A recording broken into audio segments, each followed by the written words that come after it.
you explain the difference for the audience between choosing a FedRAMP certified ERP and actually becoming a CMMC compliant, and why so many organizations misunderstand that distinction? Well, again, I kind of mentioned it earlier in the episode, but first off, as long as that defense contractor's ERP or data that can be accessed by the government is secure, then you should be okay. Gaining those types of certifications are work, but you can get it done.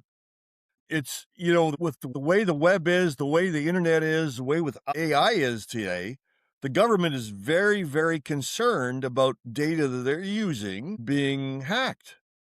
So they don't allow unless it goes through a strict process. Now, previously, before these two certifications came up, there was one I mentioned called NIST, N-I-S-T, and anybody who's a defense contractor is familiar. NIST takes you part of the way to be getting FedRAMP certified.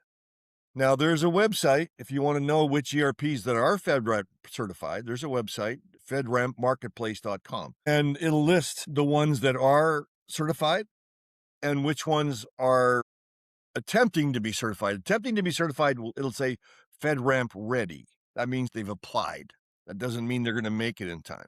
They might, but they might not. So FedRAMP certification takes you about 50% of the way to the CMMC certification. And CMMC is to do with, the C stands for cybersecurity.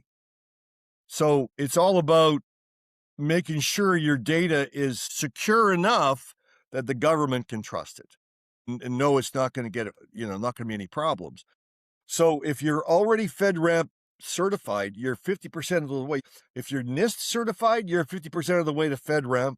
And if you're FedRAMP certified, you're 50% of the way to CMMC. And they call it, the one that's due for November 10th is called level 2.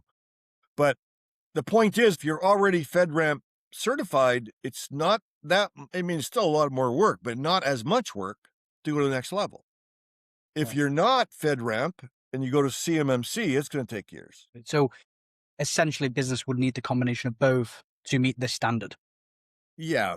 The one they really want is the CMMC level 2, which has a deadline November 10th this year. And there's a deadline, I think, 1 year after that for level 3 and et cetera, et cetera. But the point is that, there's a lot of ERP companies realizing that if they don't become certified, they're going to lose their customers that are government contractors. So there's a ton of them that are applying right now. Some ERP companies, like SAP, Oracle, Dynamics Finance and Operations, Infor LN, and Infor Cloud Suite Industrial, those 5 applied for certification before 2020. Wow. Over 6 years. Yeah, well before. So they were well certified. They were forward enough thinking to be certified prior to this mad rush. Mm. I know one ERP company that's really targeted at DoD contractors. I won't name them, but they started applying for FedRAMP 3 years ago, and they're not certified. They're still FedRAMP ready. They're cutting it very fine to be there by November. Yeah. And of course, every ERP company will have a sales pitch. They'll have their marketing department coming up with some type of a spin, spin to the whole, it'll be fine if you stay with us.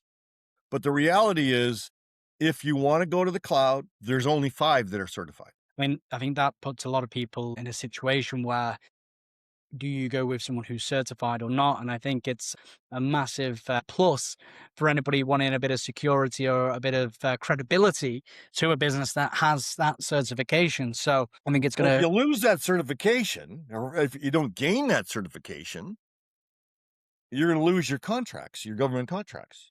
Potentially lose your business. If you lose your government contracts, you go out of business. Yeah. I think it's a major topic, probably needs more attention, or did need more attention to maybe 6 years ago when others did action it.